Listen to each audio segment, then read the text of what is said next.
On the left-hand side, go to Apps,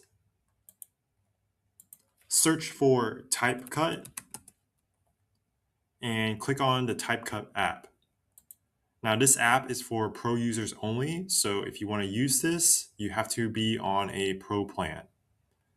So what this app does is that it allows you to blend background images with text. So you can essentially create your own custom text using this app.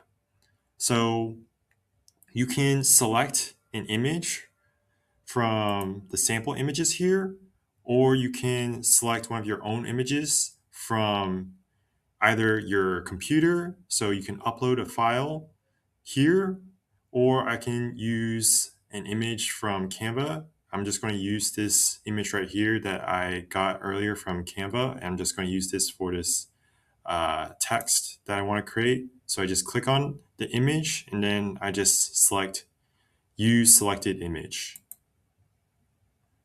And so in the text area, you can type in whatever text you want.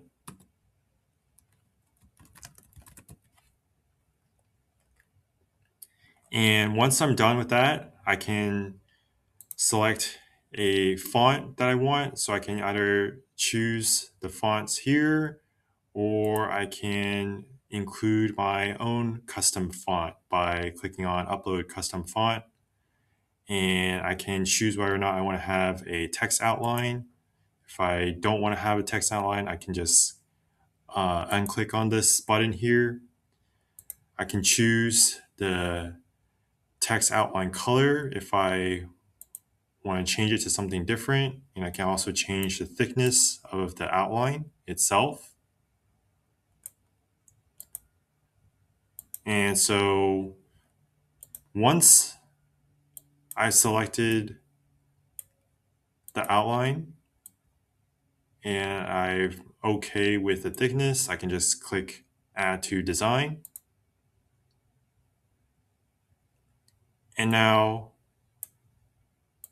this text here, you can see, includes this image. So it blended the image that I wanted into the text.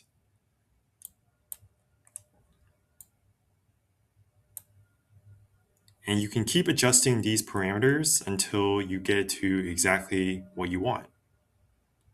So if you have any questions or comments, be sure to leave it down in the comment section below. If you enjoy my videos, consider subscribing to my channel. Thank you and have a great day.